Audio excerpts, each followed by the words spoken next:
Hi, everybody.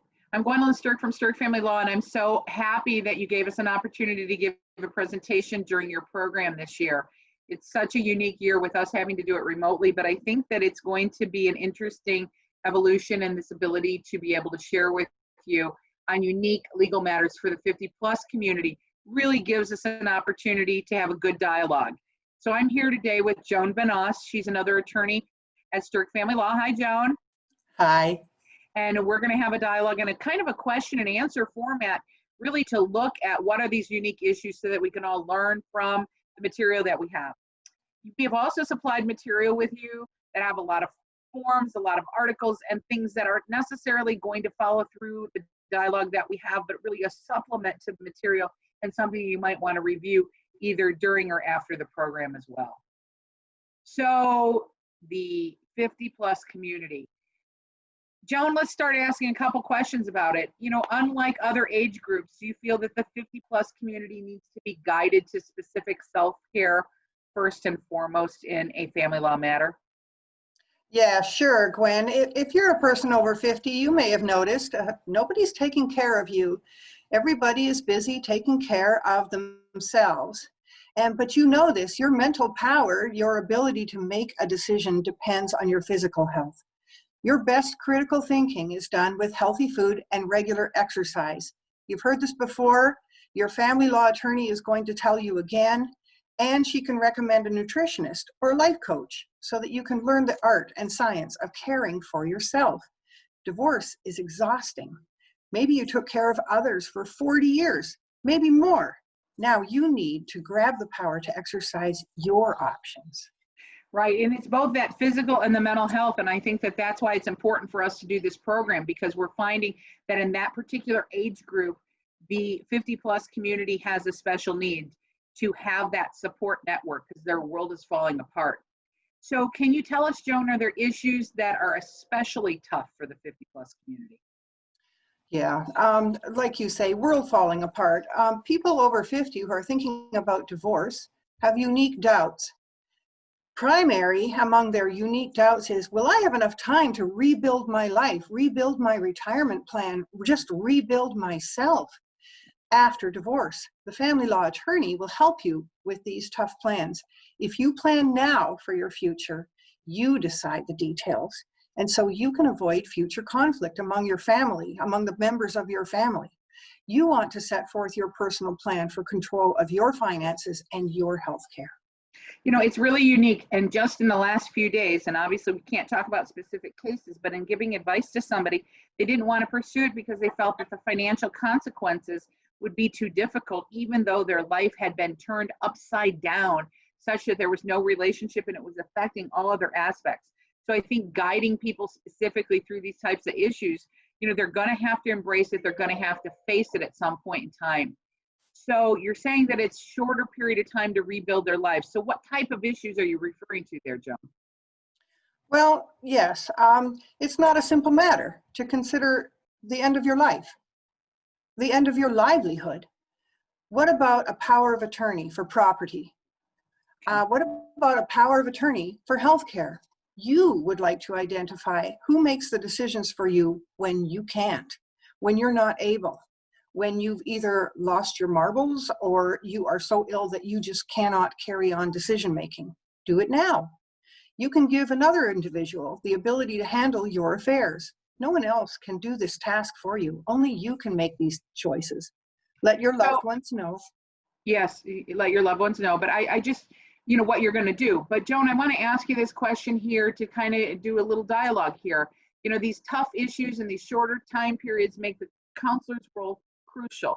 And now we're talking about not only are there divorce issues here, that's what I'm hearing from you, but there's also planning issues that are really related to what people typically call an estate plan. But even going through a family law issue, they almost work hand in hand. Would you agree with that? Oh, yes, I would very much agree with that. Sometimes it takes a divorce to bring the client to the counselor, to the attorney, but it doesn't need to be a divorce.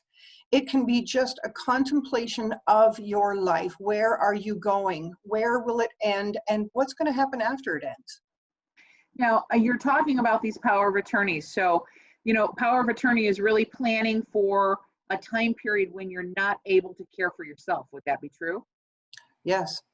And so we're 50 plus community. We're anticipating that that's happening. And I know I'm 50 plus and I just went through 3 surgeries recently. And I know that you got to start doing planning, because there's going to be times when maybe it doesn't go as well for a period of time. It doesn't mean it's permanent, right? That's right. Yes, you can temporarily give someone a power of attorney, or you can make it durable. You can talk to your attorney about which one you want to do. And yeah, these are choices that you have the ability to make them now. You're competent to make them now. You have the power to make them now. Or you can give that power to someone else to use when you're not able. And if you're going through a divorce and you're in that 50 plus community, we're also recommending that you consider getting these powers so that your spouse, who you might be in conflict with, isn't the one making those decisions, correct? That's right. This person that you may have been married to for years, and maybe that other person has made all the decisions for a very long time, maybe decades. Maybe you have no clue what's going to happen after divorce. You really need to talk to your counselor. Now, you talked about 2 types of power of attorneys, and I want to make sure that everybody understands the distinction. The first one we were talking about was a power of attorney for property. Can you explain that one first? Power of attorney for property gives someone else the ability to make decisions about your finances when you are not able to make decisions for yourself, for your own finances. Real estate, business decisions, retirement assets. Anytime you're talking about money, money is property. You can give someone else that ability. You can decide who gets to make those choices, instead of, who knows, if you haven't decided and you can't decide, who is going to make those choices? You should give the power of attorney to someone you trust. And what's the difference then between the power of attorney for property and the power of attorney for healthcare? Can you explain that, please? Sure. Power of attorney for healthcare gives someone you designate, your agent, the ability to make healthcare decisions on your behalf when you are so unhealthy that you cannot make those decisions for yourself. Do you believe that it's critical for a counselor? I mean, we're talking to counselors today to know about these forms and assist their clients in addressing these matters. Yeah, family law embraces elder law, embraces these issues. A good family law attorney has many fingers in many pies, and can counsel you from, maybe you're contemplating divorce, maybe you're not, but the rest of your life you're going to need advice, expert advice, on how to take care of these things. Right now, these choices are hypothetical, and later they become looming issues. You do not want this breathing down your neck later. You can create conflict by avoiding these choices. So make the choices now, and the conflict will be avoided. And we're asking today that the counselors, we understand that you're not legal advocates in the sense of an attorney, but you are someone that needs to know about these forms so that you can advise people in your office saying, you need to do some planning here and you need to get this situation addressed. And that's why we want to make sure that you understand what these forms look like. In your packet of material, you will find the Illinois Power of Attorney form, you will find the Power of Attorney for property, and the standard form for healthcare. We're not advocating that someone fill this out on their own. We're advocating that they talk to an attorney so they understand the ramifications of those forms, what is important to understand those as the counselors. So now, Joan, there's another form out there, and it's called an Advanced Directive. Can you tell us what that is? Sure, another legal document. Counselors need to be familiar with this. Your clients are going to be asking you, what is an advanced directive? It's simply a document that describes how you want to be cared for at the end. Do you want to be kept on life support? Do you not want to be kept on life support? When you become terminally ill, what are your instructions? You can choose now, and your caregivers will be relieved of that burden. With no advanced directives, people you have never met and who know nothing about you may get a say in what happens. That can be horrifying when you think that even young people sometimes end up in the hospital on life support for just emergency care. And so you're married to this person who's terminally ill now, and you don't get 100% of the say what happens next. Other doctors, nurses, chaplains, people you've never met are making decisions about your loved ones. This is not what you want. You want to do a simple advanced directive. Oh, tell me about a chaplain making a decision. Is there maybe an example you can provide to us about that? Yes, I once knew a young attorney who, in her 30s, married, no kids, just, starting their lives together. One day he ends up in emergency and he's on life support. This is enough of a shock.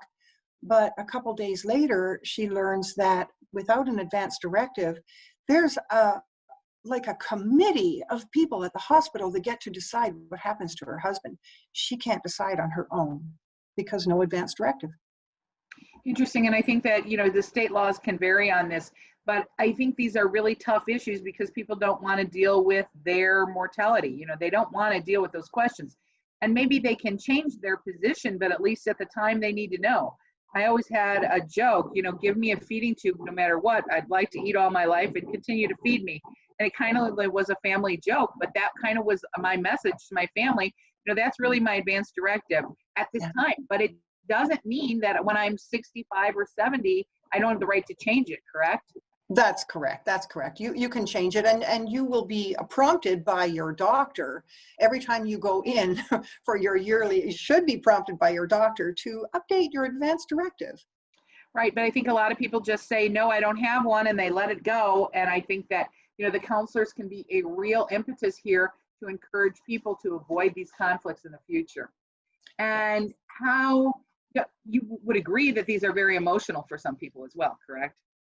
It's pretty much all emotion for most people. If it was all logic, we would all have these things already. We would have our powers of attorney in order. We'd have our advance directive in order. We'd have our estate planning all done. But no, it's not that simple because we are never going to die. And we are never going to have a conflict in our family over what happens to us and our property after we die. That's correct. And that's why I think it's so, really important to deal with this. Now, I want to change this scenario a little bit to talk about this 50 plus crowd and some other problems that they face. And this isn't not necessarily directed to family law per se, but really dealing with things that can occur that everybody needs to be aware of when they're dealing with any kind of senior population. And while we call it 50 plus and people say, well, I'm in my 50s, that's the new 60s, the 50, in your 50s, things start to change. You do need to start looking at these planning, and you do get attacked. After all, you could be a member of ARP, and if your spouse is older, you might be a member of ARP very young because your spouse only has to be 50. But I make a joke about that because it really is time to take concern about what's happening. Now, it seems to me that we've seen an increase in scams. Would you agree with that, Joan? Yes. Oh, yes. And why are the seniors uniquely susceptible to these scams?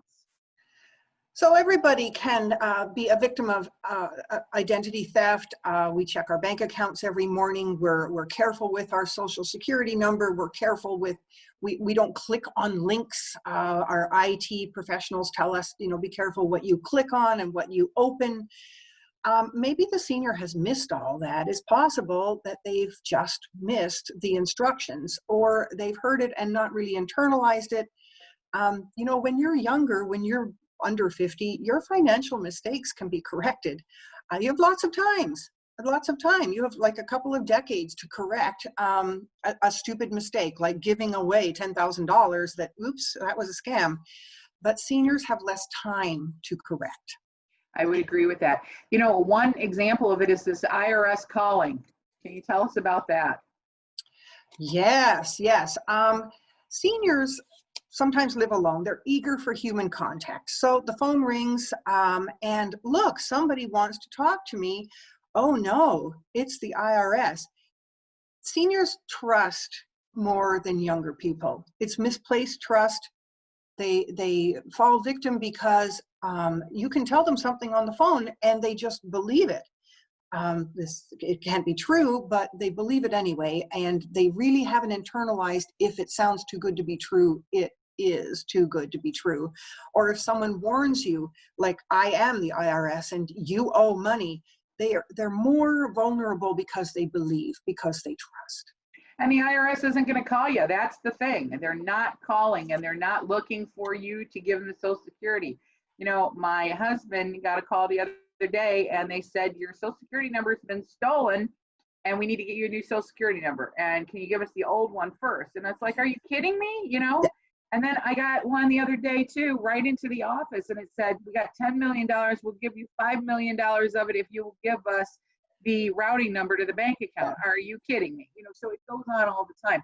I Well, also thank goodness for the Nigerian prince, because now we can use the Nigerian prince to help our seniors learn. There you go. And in addition to that, I think that also the fear of technology, you see these little kids now out there, and okay, I'm a little older too, so I kind of joke about the younger attorneys with all their equipment. And yes, we try to be technology savvy, but we're not.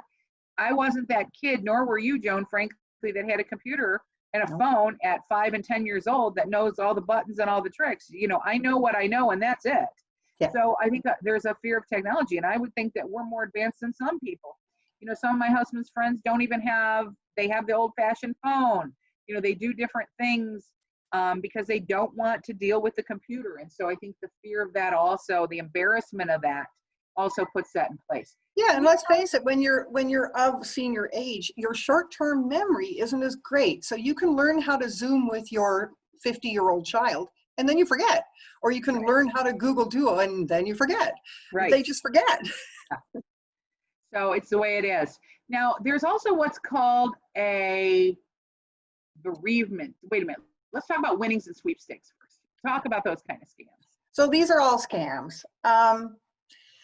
So the senior, vulnerable, eager for human contact gets a call from Sweepstakes, or, you have won.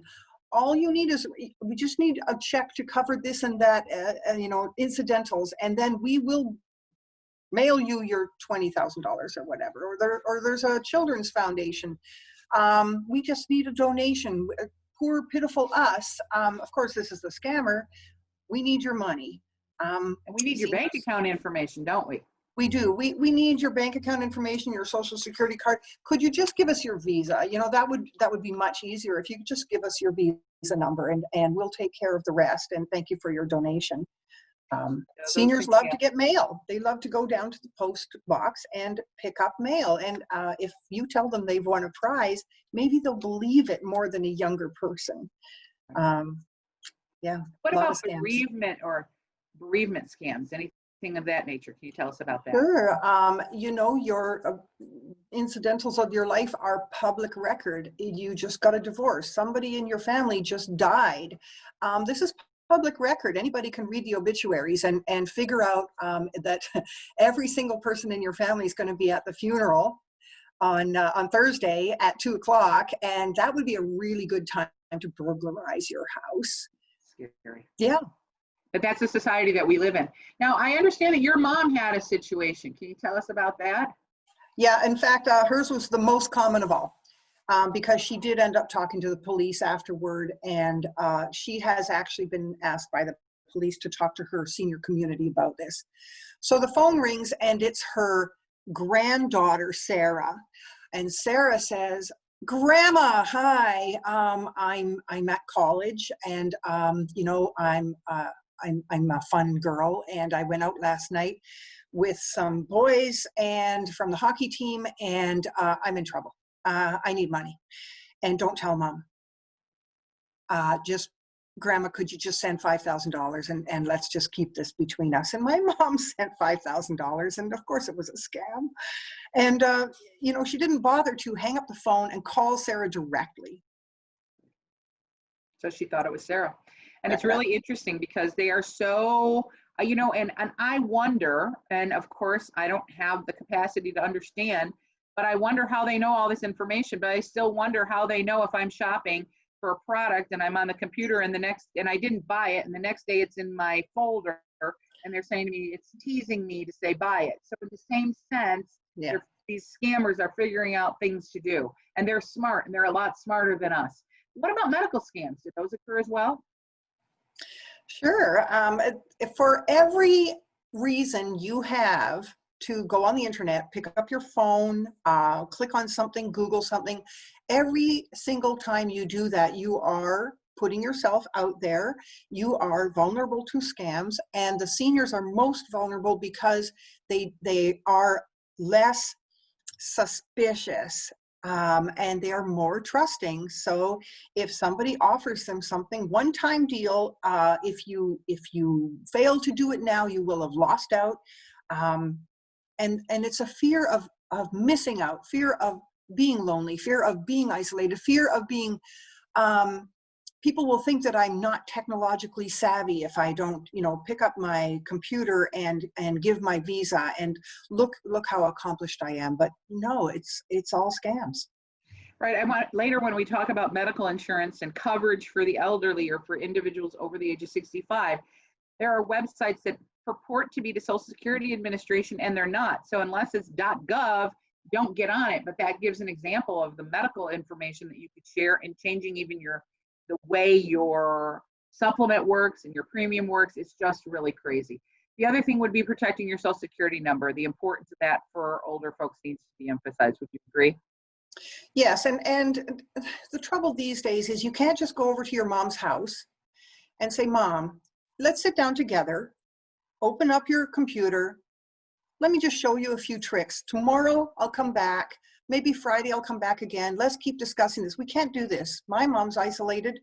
I can't go and see her. I can't help her physically sit down beside her and help her. So all I can do is keep warning her over and over, don't do this, don't do that. And so she's paralyzed. And now she can't do anything. And even the young people in our lives, I mean, we're all afraid of, is this website going to get me onto the dark web? What's going to happen when I push enter? Right. So we just these have are to. scary times. And I do agree. My mother's 91 and she wanted to watch her church show. So we put a computer next to her. And the first time she was able to do it, the next time she called me the very next day. Well, I wanted to listen again and I see my friends on it and I can't figure it out. Well, the whole computer had shut down, but these are the things that they don't know and they can't remember sometimes to the very next day. And getting to know, it's just so hard in these days, especially with the pandemic. They're not able Especially to with get the out isolation. and they're trying. When my mother called and said, I want a computer and I want it now, I was like, well, okay, yeah, we got extra computers. And she goes, you pay for internet here at the house and I would like to have a computer. Okay, we'll get you one. And then after a day, it was kind of funny when she had to admit, I can't get it back on. So it's kind of a cute story, but still really the reality of what's going on. And I think the counselor, you're probably wondering, why are we talking about scams?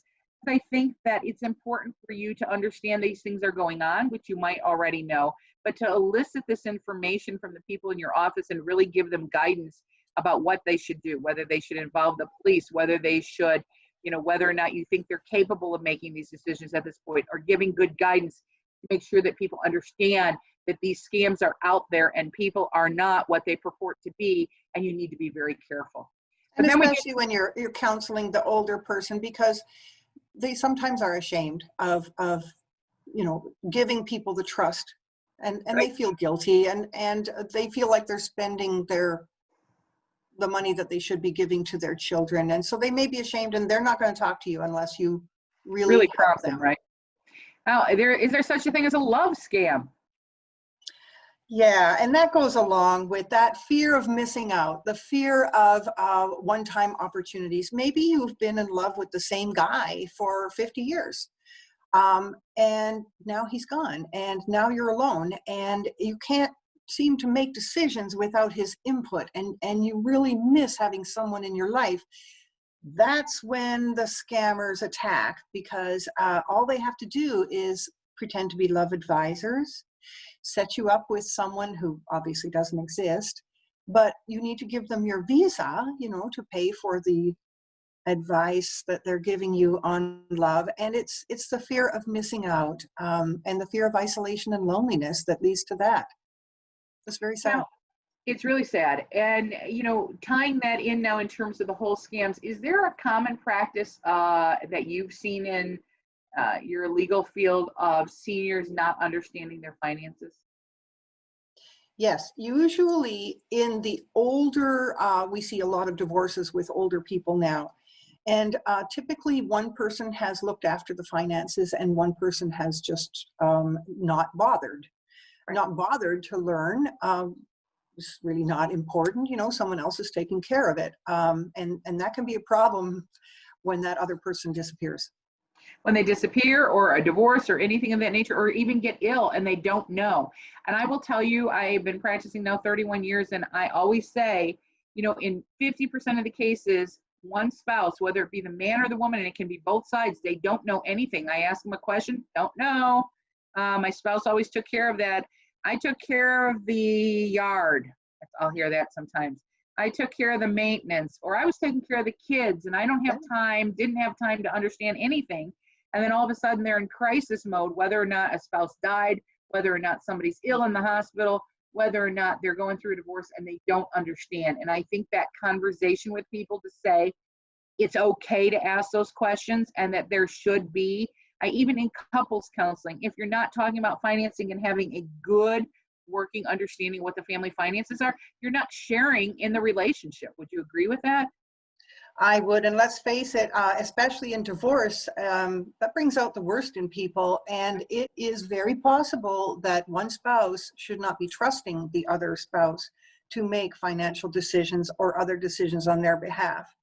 Yeah, I mean, I remember in my career, one time a spouse, they'd been in a trusting relationship, and one of the things we have people do is run a credit report. They ran a credit report and they had $40,000 in credit card debt that all was used for gambling, and they had no idea. So these things are important, and I think we need to have those tough conversations with people to really put it from a different perspective. You know, and there also has to come a point in time when there's some transparency with your family, especially if you're older. And if you don't want your kids to know everything about it, leave them something that's going to give them a guidepost, right? Yeah. Where are the assets? Where are the bank accounts? So we shouldn't have to guess. Can you give them some guidance about what to do with that? Yeah, information is crucial. And as counselors, you know that when you talk to your clients, much of what we fear in life comes from the unknown. Once we define it, it's not so emotional. It's a little more practical. You know, even something as simple as a budget. A lot of people have never made one. So it's important to have tough conversations with your family, with your counselor. Right, learning how to live within your means. And then if you're older and you now are on a fixed income, I also think that it's important to understand what you have and what you have not. Yes, we call it the yearnings versus earnings. So, I mean, this is something that all 10-year-olds need to learn and relearn it when you're 20, 30, 40, 50, 60. Right. Budgeting, just a simple, tough conversations. And I would recommend that the older person, that you initiate a series of conversations, you know, like sneak up on it, maybe a series of 20 short conversations with your older loved one about tough issues like money. Why do you think it's important for the counselor to really bring these out in the open? Because seniors don't like to talk about money. Seniors don't think it's polite to talk about money. My own mother doesn't want to talk about her finances because she feels like there's some sort of, when she dies, then bam, all of her largesse and all of her generosity will become known because she's going to give everything to her children. But what she doesn't really get is that she has to live now. Now she must live, and she's got to spend some serious money on her care. Right. And I think these unresolved issues are often the root of the problem. And if the counselor is dealing and helping the individual understand their financial structure, I get you're not a financial planner, but still having the tough conversation or directing your clients how to get there, you're going to deal with some anxiety and fear, because that's what we see in people, right, Joan? Yeah, it's fear of the unknown. It's fear of I don't want to talk about this. It's not going to happen. And generally, it takes one of the kids, one of the family members, who approaches the older parent, usually as a parent, and says, you know, we need to talk about this. It's okay. It's not going to hurt to talk about it. Nobody's going to grab all your money and run. Right. You know, these are times where really we're dealing with the elephant in the room, and we're allowing people to empower themselves. And I don't think these issues are especially unique to family law. I think they're life issues. Do you agree? Everybody could benefit from the sort of counselor and the sort of counseling that leads to good conversations about what is going to happen next with my life. Yeah, and I think that's a good place to really, take this dialogue. And this really is our first segment today in our conversation, to say there's scams out there. There are powers of attorneys that need to be handled so that people understand who's going to make decisions if they're not able to. And there also are these series of financial concerns that need to be addressed, and they need to be brought into the forefront. And if we can deal with that first with our 50+ community, that seems to get them in a good condition to move forward. So that being our first segment, Joan, are there other things you think we need to address? Yeah, Gwen, I think that there's a lot of people out there, not just the counselors, but other people who are listening who want to know about retirement. Retirement sounds great, but really, is it great? Oh, well, that's an issue, because the retirement is really something that people need to plan for better. You have your Social Security, you might have a defined contribution plan, you might have a defined benefit plan, which we're going to talk about a little later, but you also get into the problem and the fear, and you want to live the same lifestyle you lived before, and you can't do it anymore. So you really have to plan. And again, it's that elephant in the room. What is the source of money that I have? What money should I take? What is my care going to cost going into the future? And how do I budget myself to get from here to there? And then when we're looking at retirement today, we really, in some cases, have to deal with the possibility that that's going to be up to 30 years and even longer. I mean, I know, my mother is in her 90s. She has friends that are 102, and, it's hilarious that she's jealous of the 102-year-old because she can walk better than her. But these are just the issues. It's a new day. They're living longer, and we have to be more precise with it. Yeah. And do you find that the counselor is especially helpful because suddenly two people are in the house together, neither one of them is getting that fulfillment from employment, and they're just right there? Yep. I think that retirement all sounds well and good, but when it happens, there's this new loss of a purpose. There's the difficulty of dealing with each other. Even somebody that becomes disabled and then they're able to, maybe do some things, it's that loss. I think that people had a job all their lives, or they raised their children all their lives, and all of a sudden there's this deep emptiness. And I'm a real advocate that seniors possess a very unique set of circumstances to do good volunteer work and good work. And maybe some of you've heard about the mission field now is full of senior people because they're looking for something that's going to give them purpose in their life. But I think we have to start talking about that early on, and we really have to deal with that reality coming forward, because when two people who may have raised their kids, then they were empty nesters, they may not know each other as well, or they may need their own space. And we're seeing an increase in the divorce rate in the senior community. As a matter of fact, it is the fastest growing divorce rate out there.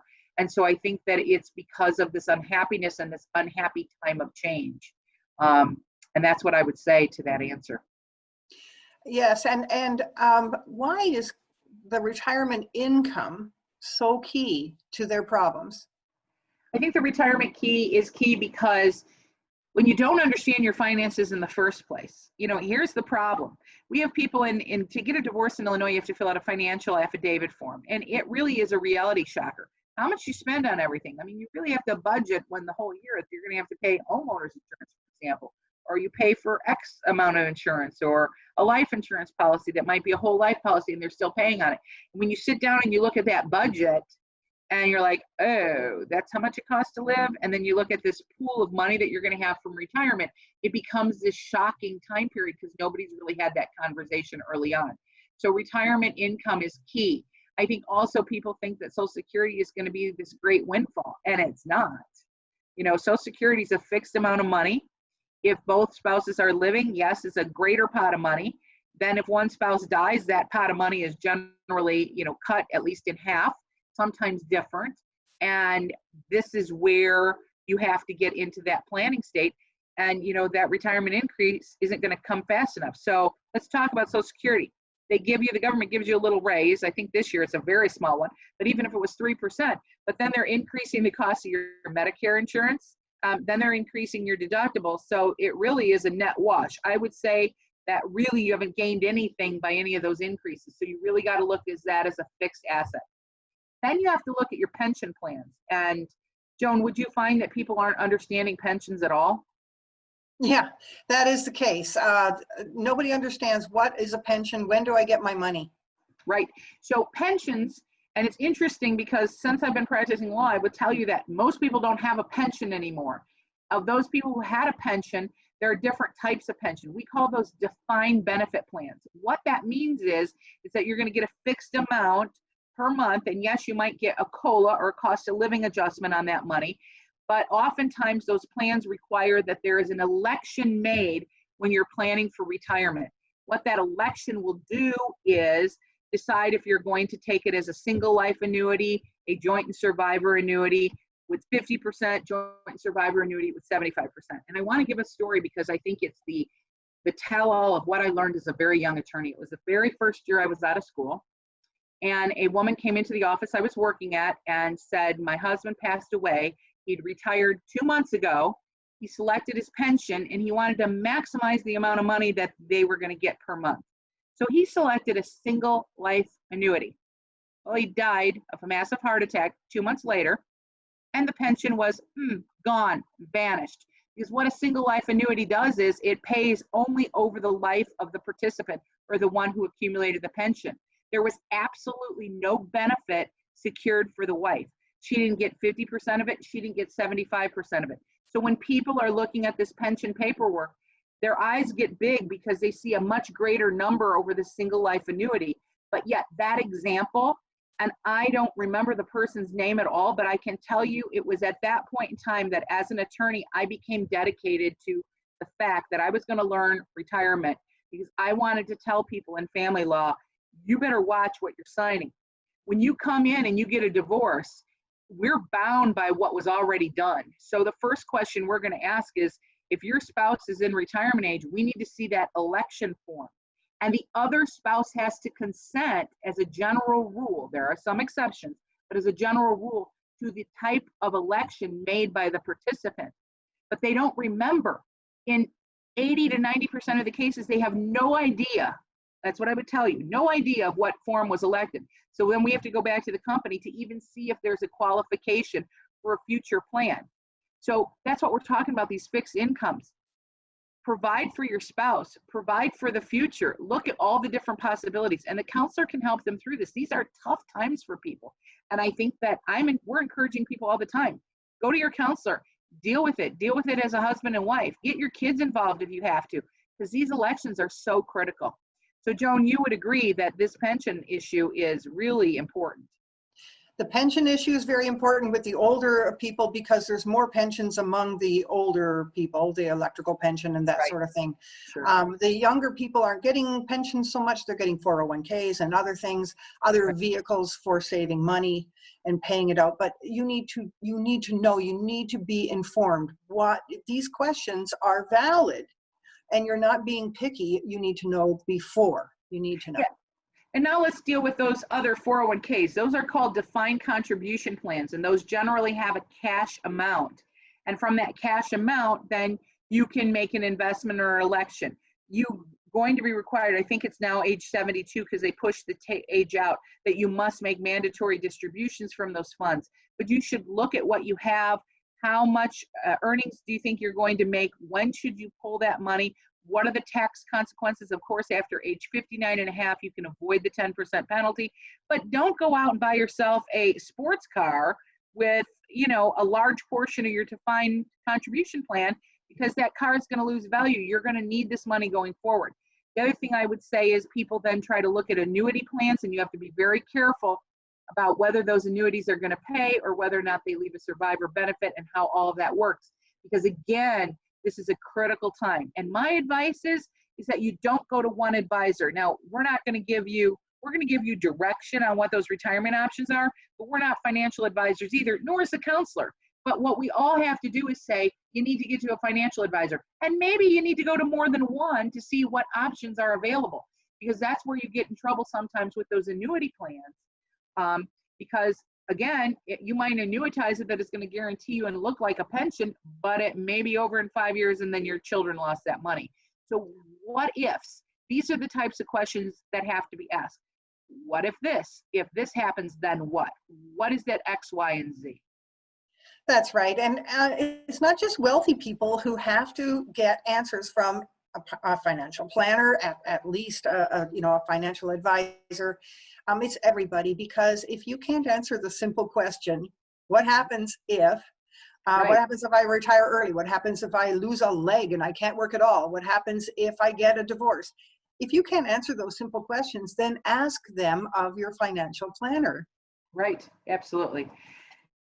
And then I think also people have a fear of that fixed budget, so they're looking to maximize. And I also want to urge people that sometimes seniors need to work part-time. They need to have that flow in there, and talking about that adjustment period and doing something different can sometimes be important too. And again, I get counselors, you're listening and you're thinking, oh, this is good information for me, but really should I be sharing this? And my answer is yes, it is our duty. And that's the philosophy of our firm, is we take a holistic approach to family law, and we're taking a holistic approach here in our presentation to senior care, because senior care from the people who give advice, whether it be the counselor, whether it be the attorney, whether it be the financial planner, we need to point our seniors in the right direction to get the resources that they need to be able to facilitate what's going forward. And that's really what our message is on the retirement. And Gwen, in addition to the overwhelming sets of options in retirement, what about the overwhelming sets of options in medical care? Oh, that's a significant issue as well. And I think that this becomes a real issue because people get into that choice of what are my options. And I want to first deal with a really unique issue called Medicaid. And it's specifically important in Illinois. And Medicaid is when you don't have the ability to care for yourself and you spend down your assets significantly, and there are spend down provisions that have to be looked at, and then you're put in a state facility. Now, first of all, there's very few choices in those state facilities, and the care level there is much different than in some private run. I'm not criticizing, I'm just saying what the general observation is. Money is an issue in terms of the amount of care and the facility type that you can be in. But some people get themselves into real trouble. But in Illinois, there's a really unique thing. We have a program called Building Hope for the Future, and we learned during that because we had a presentation by Plows, which was an agency that deals in the south suburbs to help people make those life-changing decisions. And they were telling us that in Illinois, you can keep up to $1 million in home equity and not have a spend down. Isn't that interesting? And you could still go in a facility if you only had $4,000 in cash. Now, I think it's real important that if you are looking at taking that Medicaid option where you're going to be in a state facility, that you deal with an attorney that's going to help you with that type of trust, because these issues are very tricky. One of the things that's important with that is the difference between a home equity loan and a reverse mortgage. And a home equity loan is you have the ability to take the money off of the equity in the house, but you're not doing so until you draw the money. A reverse mortgage is different because you're actually getting the money now, and then that's cash. And so if you're looking at a Medicaid option, really understanding those distinctions are important as well. And this all ties in because we're ultimately going to have to look at not only that health insurance plan, but we'll get later in the program into the long-term plan. So that's why I wanted to bring that out there. Right. The importance about Medicaid is that you cannot plan on Monday to implement your plan on Friday. You actually have to start talking 5 years before the fact. So when you are healthy and well and of good mind and good body, that's when you start talking about this with your financial planner, with your counselor, with your attorney, because they have a 5-year look back provision, and all of your steps in the next 5 years count. Right, and you could put money away in your trust. So 5 years before, if you make a irrevocable election, it's no longer your money, but that's that 5-year look back, and that's why it's critical to make sure that you're planning in that provision as well. Right, and we call that planning because people love to plan, and they love to be told how to plan. So I want to talk about Medicare, right? You want to go back to that, Joan? Yeah. So Medicare is the option that most of us at the age of 65 were forced off of any kind of employment insurance that we have, or if we're even in the private sector in terms of insurance where you're going to have to look at moving forward. So you're eligible for Medicare at 65. There are some exceptions for Medicare with regard to disabled. We're not going to go into that disability portion today. We're just dealing with the Medicare option. When you go on to Medicare, you're going to go on to Social Security and you're going to sign up for Medicare. Medicare is going to cost you. So if you're still working, and this becomes a big shocker to people. Well, I'm still working. I want to work until I'm 68, but I no longer have insurance, so I'm going to pull down Medicare at 65. Well, guess what? You're going to have to send a check to the government to pay for Medicare. And boy, does that rub some people in the wrong way. Wouldn't you agree, Joan? Yeah. It's really funny because they don't understand that there's a cost for the Medicare that's taken out of your Social Security. But Medicare and the date you're eligible for Social Security are not one and the same anymore, so it's critical to know that. In like manner, if you decide to take your Social Security early, like you decide to take it at age 62, you're going to take a 25% deduction, and then every year up to your eligibility age, like now I'm like 66 and so many months before I'm full retirement. If you take it early, you're going to take a reduction based upon the amount of time that you take it early. But Medicare is available at age 65. But what's important is that you select the Medicare plan that's important. We encourage all of our clients to go to insurance broker to be able to understand what the Medicare implications are. Now, if you're getting around age 65, what happens to your mailbox, Joan? Yeah, you get a lot of mail. Yep. Tons and tons of mail, and they all have the ads and they got the right version, etc. My position is throw it all out and make sure you're going to a representative that can explain to you all of the items that are relevant at that time, because these laws change regularly and it's really important to understand that. But in general, you're going to pick a Medicare plan, but remember that Medicare is only going to cover 80% as a general rule of your cost, and they're still going to have a small deductible. So that means that you also have to get a supplement and a supplemental insurance. Now, those supplemental insurances these days can be very expensive. And then there are different forms of supplemental insurance, some of which combine your Part D or your prescription costs with the actual supplement. And sometimes you have to be very careful with it. It's not that you're not going to be eligible for that insurance in the future. It's that you have the possibility of having to go to underwriters. So unlike those people under 65, where currently, as of the date of this presentation, we can't exclude you because of pre-existing conditions, right? We can all get insurance. We might have to pay a lot for it, but we can get insurance because there's not an exclusion. When you are Medicare age and you're getting that supplement, not the first time, but if you're switching, they can send you to underwriters. That means they could deny that coverage. So it's real important that you're dealing with a broker at that point in time. I feel like that's one area where maybe the seniors weren't paid enough attention to, but that's not our issue. Our issue is to tell you what you need to tell your clients to look out for. Right, and the beauty of this is that you can send your client to an insurance broker. It's absolutely free. Right.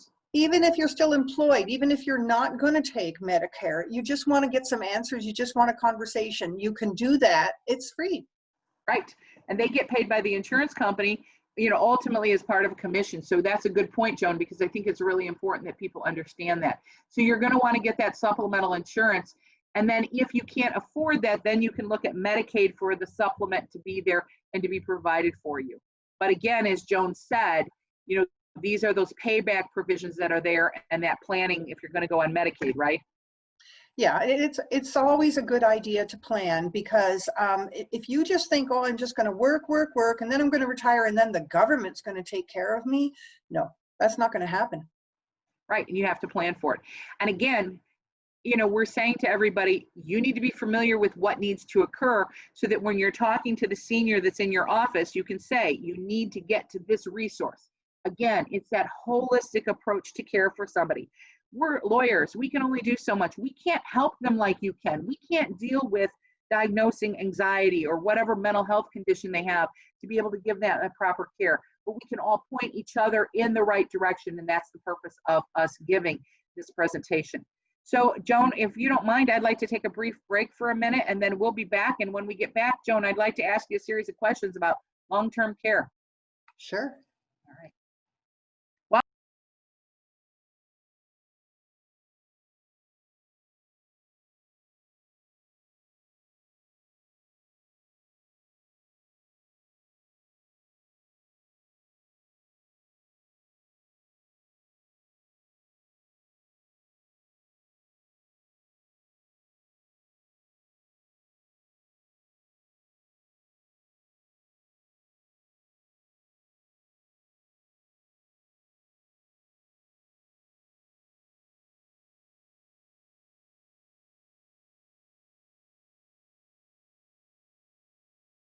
Welcome back, everybody. I'm Gwendolyn Sturck here with Joan Vanoss, an attorney at Sturck Family Law, and we're here to continue our conversation about seniors and the unique issues for seniors.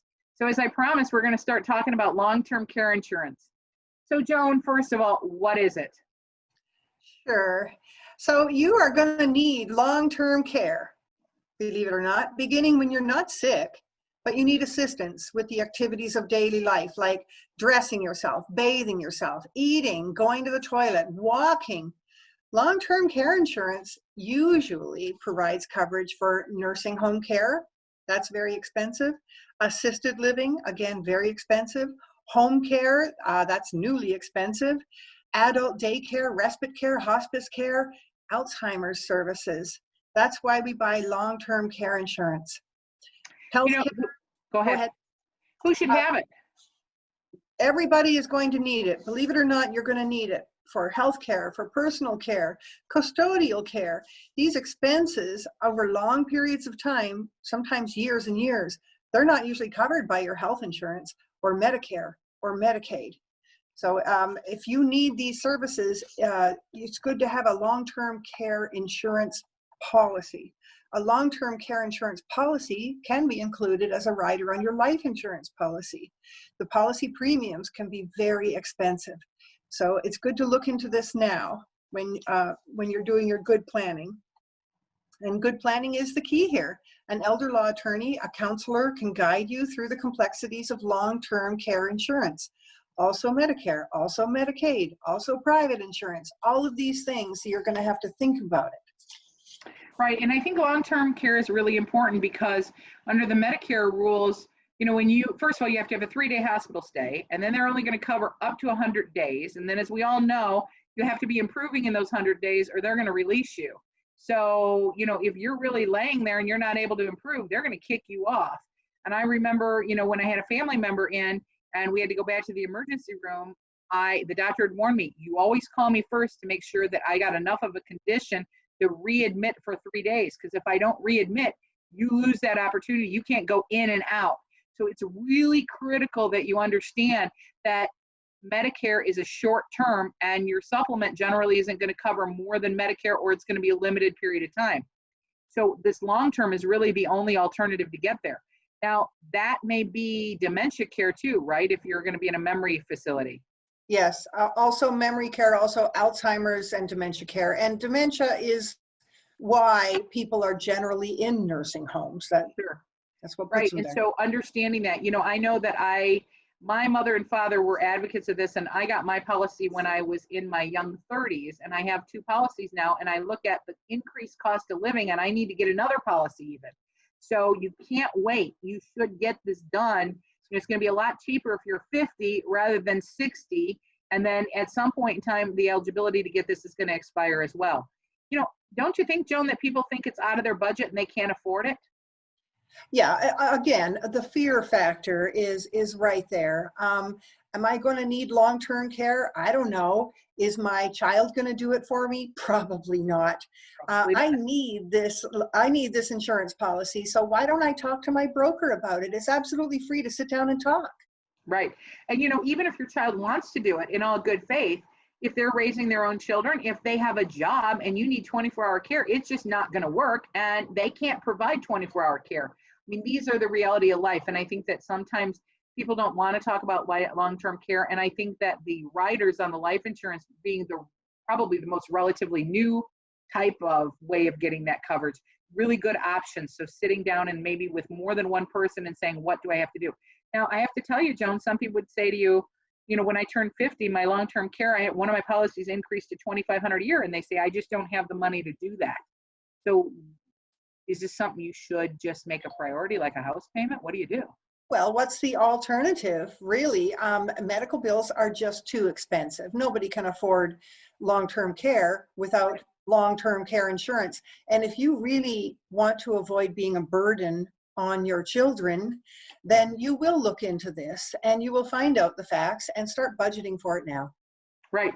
And then also looking at the different options. I know that some people have plans that require you actually to be in a nursing home, and maybe looking at those cash options. There's so much out there, but people really need to understand, and the counselors need to give this guidance. Again, It's that information. When people have that fear of what's going to happen to my future, giving this to them as a planning tool, I think is really critical. And Right. to lead the client to get that information, right?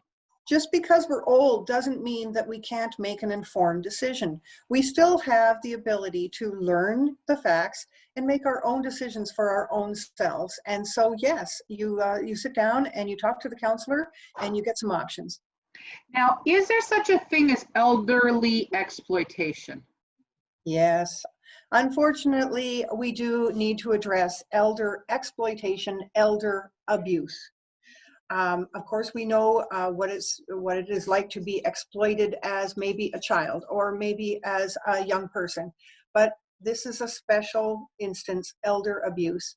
Number one is financial exploitation. Your elder law attorney, your counselor, they can use the Power of Attorney Act to avoid or stop financial abuse.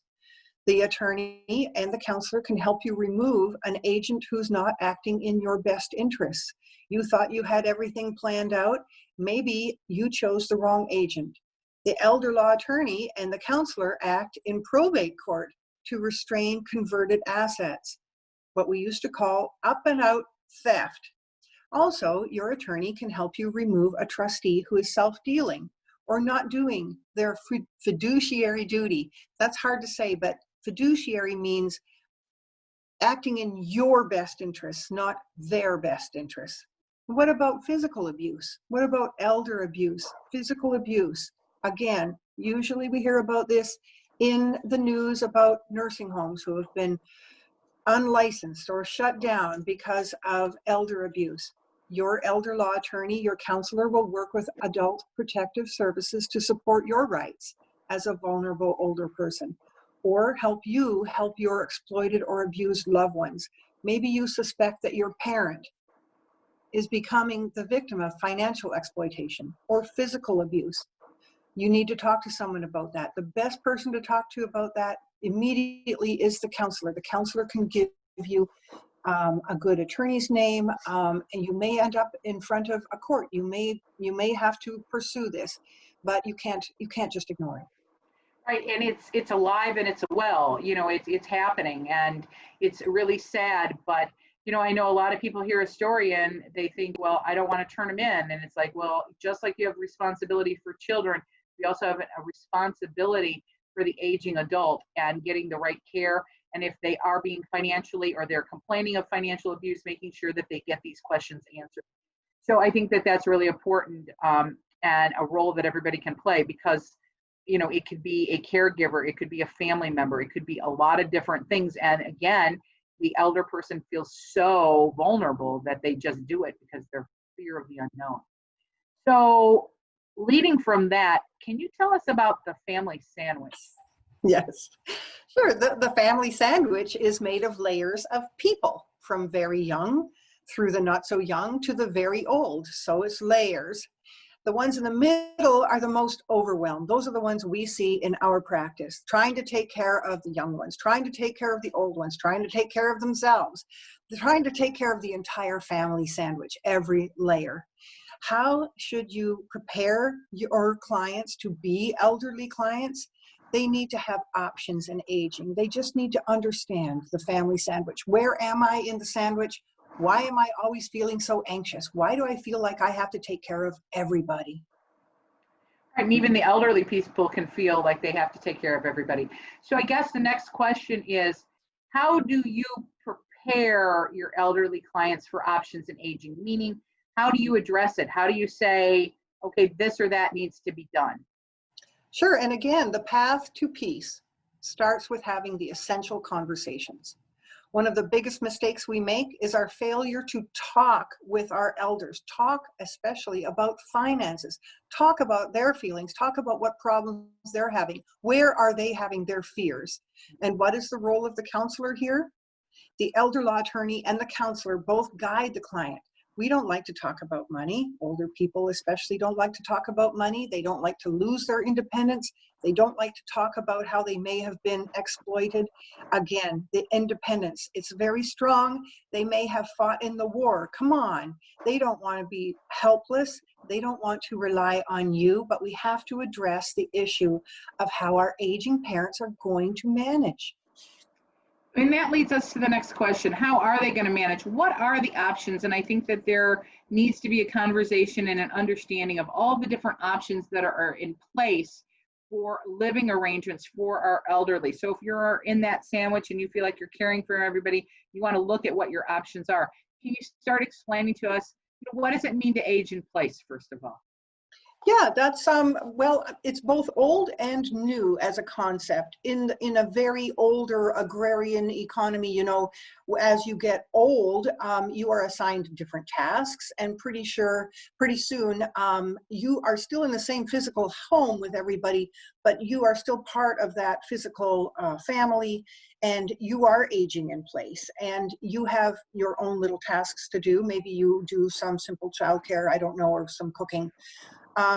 And then decades went by, and in our economy, we haven't had that. We have old people being put on shelves in warehouses, but we're getting back to aging in place. And what that means is you stay in your home, but you're not taking care of everything yourself. People are coming into your home to help you. Resources are there. You're still aging, you're still in your own home, but you're getting the help you need. And one little tidbit I want to share with everybody is that there is a tax advantage for aging in place. I mean, you can modify your home to make it friendly for your handicap or your age appropriate needs and still get a tax break for that. So that's something that should be reviewed with your accountant as well in terms of that option. Now, let's say that somebody doesn't want to stay in their home, or they need to downside or modify, and they want to look at assisted living. Can you first tell us the difference? You hear about independent living and assisted living. What's the difference, Joan? Sure, there are levels of care. What are your needs? You can't stay in your own home yet. You want to still maintain at the most independence that you can. Can you get your own meals? Maybe not. Can you get your own, can you go out and get your own groceries and then prepare your food in your little apartment? Maybe, maybe not. So there's different levels of care, and you can start with a very low level of assist, and that can increase over the years. So independent would really be you're living in a group setting, maybe with a little apartment, but there's still somebody around, as compared to assisted living where they're knocking at the door, making sure you're taking your medicine, feeding you, etc. That's right. It depends on how much care you need in your what we call the activities of life. Got it. And if you are past the point of assisted living, can you tell us about what that nursing home care would look like? Sure. If you need nursing and then you are in a nursing home, that is skilled care. Those are people with skills who are caring for you because you cannot do it for yourself. As a social economy, we like to see people age in place. That's the cheapest option for all of us as taxpayers. And then it gets more expensive as you approach through assisted living to a nursing home being the most expensive option for the end of life. And what is the distinction between that and hospice care?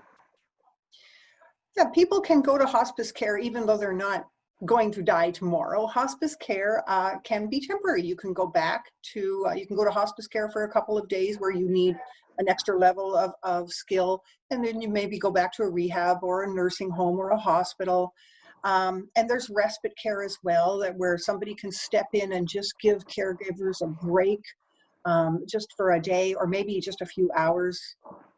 Yes, and one recent program I learned about is a transitions program that some of the hospices are having, which is when you're not terminal, so you're not eligible to be really in hospice care, but in a transitions program, really them having a list of resources for various support that can help you at that point in time with the care you need. So I really urge that, you know, counselors can direct that, you know, hospice just isn't hospice anymore necessarily. They're adding on those other elements where maybe you have 2 or 3 years to live, but you still have needs and requirements that are unique, and they can be able to assist that. What's a granny pod? A granny pod. Okay, so your elderly parent wants to age in place. Not really a viable option. Nursing home too expensive, don't really need a lot of help with the activities of daily life, but you want to give your parent the option of being semi-independent. So you put a little tiny house in your backyard, maybe a trailer. Maybe it has electric and propane or a little heater, internet, and Right. it's basically just a little house in your backyard where the granny can stay. It's very interesting, and I know a lot of municipalities are adding on provisions, and then you don't pay taxes or extra taxes unless, as long as somebody over the age of 65 is living there, and there's a lot of different requirements, but it is an alternative when you don't have room in your primary house, maybe to bring them, or maybe that's not the appropriate thing. So this is an Very important. option. Yeah. It's very important to check your zoning laws. Absolutely, because it may not be available to you, but it is a very interesting concept. Let's move on and talk about the coronavirus struggles. We've seen COVID-19 really affect the elderly. And, one of the things is the inability of the children and grandchildren and the senior to have that interaction with people. I know, How it's do we awful. deal with that? Yeah, it's just awful. And of course, seniors are more susceptible to COVID because they have comorbidities. They have diabetes, they have respiratory illnesses. They have these things going on that makes them more susceptible to every virus, including this virus.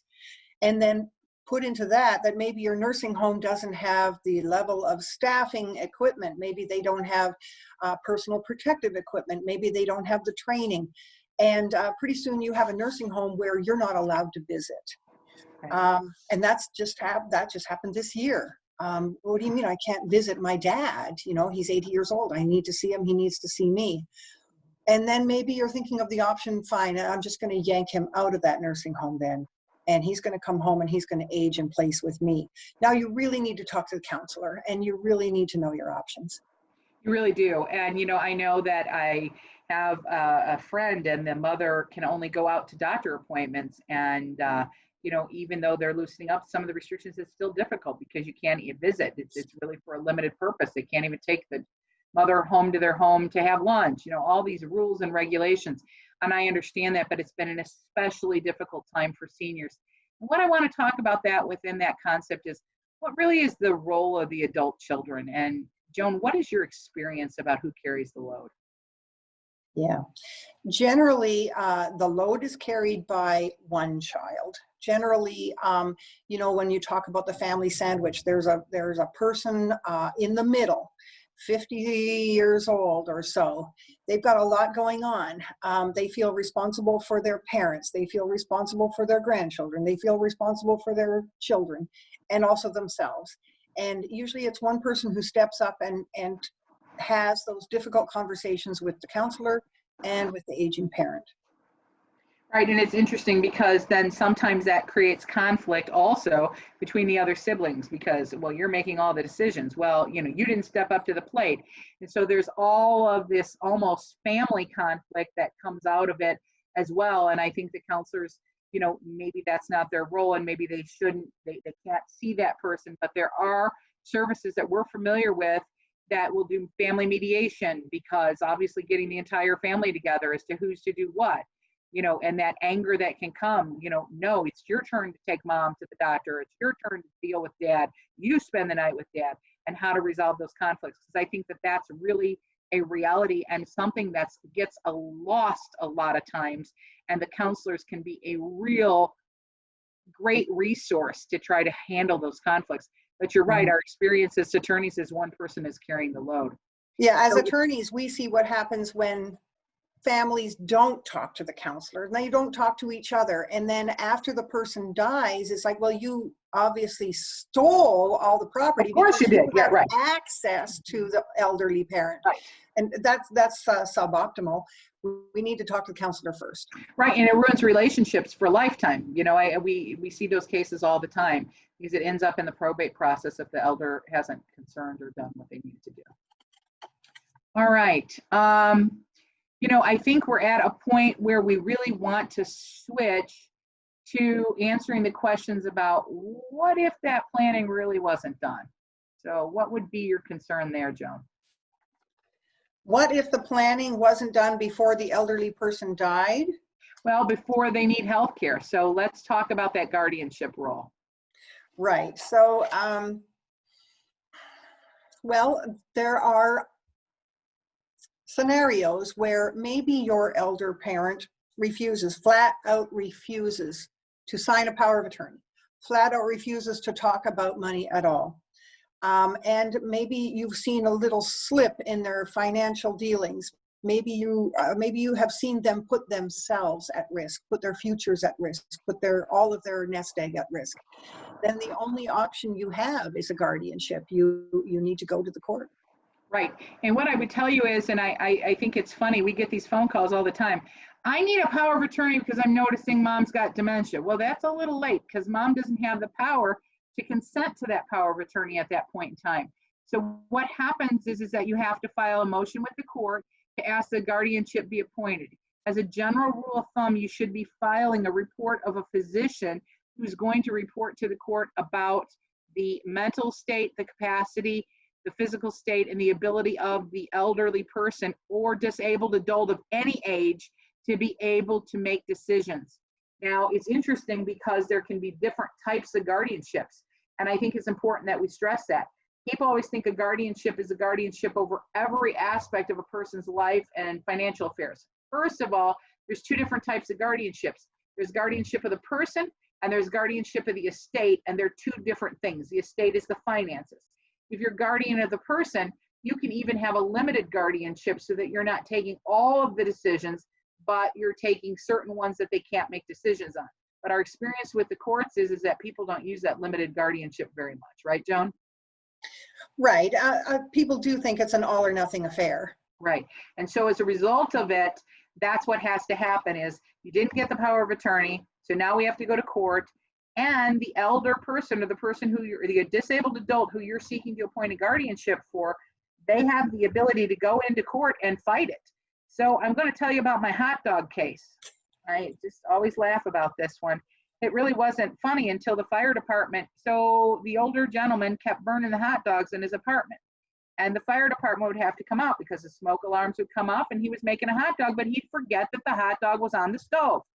Could happen to any of us, but you know, when it happens 5, 6, 7 times, you know, the fire department then called the kids and said, you got to do something because he's going to burn this building down. And as a result, the kids took dad to court to get a guardianship. And dad fought it because many times dad was fully capable of making decisions and sometimes he wasn't. Ultimately, you know, the court makes the decision in that instance whether or not it's appropriate or not. But there are some instances, and boy, is that a tough one for the counselor, Joan, where the kids are now in conflict with mom or dad because they think they're fine and the kids think they need help. Yeah, and that's when we come in too, sadly. Right, we come in and try to help them through it. And, you know, oftentimes we will use mediation. We will try to sit down with a counselor, try to get a family meeting with a counselor. And if you're in this area and you want to be added to our resources list, please contact us because we're constantly looking for people. Because if we can get an agreement for the guardianship, it goes much quicker than that process. You know, the person who is, you know, asking to be made a ward or someone who is in need of a guardianship has the right to get an attorney. They have a right to different decision making and the right to put a whole, you know, process before the court, get a second doctor's report, and that process can be downright scary for families and really causes family rift. Don't you agree? Yeah, and that's why you start early and you start gently. Yeah. So Joan, what would you tell people? Yeah, yes, you need to get a power of attorney for property. Yes, you need to get a power of attorney for health care, and you need to deal with your advanced directive. Yeah. But what other types of estate planning processes do you think people need to do? Sure, well, you need to get your will written. Maybe you need a trust. It's good to talk about this with a family law attorney. You need to at least figure out what's going to happen so that your will, your direction is done after you die. Right. And everybody needs a will, whether they have the ability to make those decisions or not, or whether they have a large estate or not. In your will, you can actually name who you would prefer to have a guardian. So let's say you didn't do the power of attorney, which you should do, or maybe you have small children, you can say, this is who my preferred guardian is, and this is who I want to be the executor of my will. Or if I have a trust, is it appropriate? And that's going to depend on a case-by-case basis. Now, can you avoid probate, Joan, in certain instances? You can. If you want to, let's say that you're not wealthy, but you do have certain instruments, you have your cash tucked away, you have your retirement funds, you can avoid probate by planning that with your attorney and making sure that your direction is there. Now, you know, we talked about it earlier, but I know we get this constant question. How can I avoid the state getting my money if I need a nursing home? Yeah, well, you know, if you look at the larger picture, this country depends upon its taxpayers to pay in so that later we can take care of our most vulnerable people.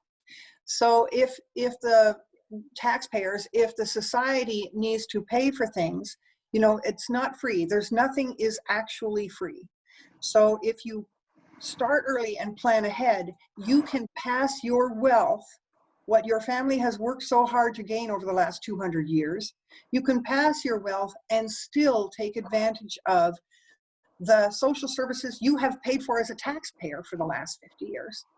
Right, but you have to avoid that 5-year look back. So the issue is plan early, Right. early. And you can't avoid the 5-year look back. What you're doing is you're planning so that when the 5-year look back does occur, there's nothing there that will raise a red flag. Hey, there's wealth here that really should go to the state, not to the family. Right, and you can designate and avoid probate also, I wanted to go back, by naming accounts, by maybe having certain beneficiaries on accounts and taking care of that. If you have a home, you might want to need to put that in a trust, but again, it's an asset by asset and case by case basis. But let's talk about those things that become really emotional at death, that personal property issue. Yeah, we've had that argument at our house over that grandma's potato masher. That bowl was split. It was repaired. It had a crack in it. My mother got it, but I remember somebody fighting over it when I was a young kid, and I'm still mad about it because I thought it was stupid because the bowl was broken anyway. But obviously, it charged some really significant emotions. So how can somebody plan for that? Who's going to get my grand piano? Who's going to get my fancy dining room set? What should somebody do? Sure. You're already doing your will. You're already talking to your attorney about a trust. So talk to your attorney also about those items of personal property that you wish to pass to certain people. Right, and you can do an actual planner and you can make a list that you can attach to your will. And it's always our suggestion, take pictures of it. If that's something emotional, deal with it up front. You know, I mean, Right. And you can always change your mind. You can change your mind, right? Yeah. Absolutely. But deal with it. Don't be afraid to go around your house, take pictures, circle who's going to get what. And if you don't care, maybe you sell it or give it all to Goodwill, but deal with it in some way, right? Maybe give it to a charity. But you right. gotta deal with it. Everybody has things they do care about. And do you really want it just reduced to cash at garage sale prices? No, you really want someone else to have it, so give it. Right. All right. So why, in your opinion, Joan, and we need to get to the point of wrapping up our presentation here. You know, we've talked a lot about seniors today. We're talking about the senior care, the importance of the counselor's involvement. Why do you think senior divorces, though, are increasing so much? We're living longer. Okay. And the portion of our lives that is post 50 years is much, much longer. We want more options. We want to move on with our life. We want our fair share. We want another chance. And I think that's true. And I think that that's why people have to be prepared for it. So counselors, you're out there today, you're listening to what we're saying. We're asking you, because people approach this in such an emotional way, that you work on the emotional side. Let us work on the legal side. Get a financial planner, get a team of people. It takes a village to make this plan and to move forward in a positive way. There are so many things that we have to deal with in life, and the counselor's role and really a function of you is to help coach them in a way that we can't do that. That's why we have done this program, why we encourage the facilitation, and we really appreciate everybody's time today. Anything else, Joan, you want to add? This is a very emotional time for people. Let's try to speak about it in a practical way. Right. So you got your work cut out for your counselors because it is an emotional. We're trying to do the practical, but we all need to know what the options are. So again, it takes those resources. It takes the community to really help people move forward. You can counsel all you want, but if they're not solving the other end, on the other hand, we can give them all the legal advice they want, but if they're not dealing with the emotional, none of us are making progress forward. So if we're really there truly to help people, we need to work together. So thanks for your time today. Thanks for listening. If you have any questions, we're at Stirk Family Law. We're located in Orland Park. We practice in DuPage, Cook, and Will counties. We service anybody in Illinois. We recently have a book out. It's in your material called Navigating the Winding Road, Illinois and Estate Planning, Family Law and Estate Planning in Illinois. We also have another book on domestic violence. We encourage you to get this material, read it, and if there's anything we can do for you, please call us and maybe we can have a conversation about some more details. We make ourselves available for that. Either Joan and I would be available for a 15-minute conversation to try to see if we can help somebody in a particular instance. So thanks, Joan, for your time today. It was a very good interaction and good to share this information. Thank you so much. It's been a pleasure. Thank you. Take care.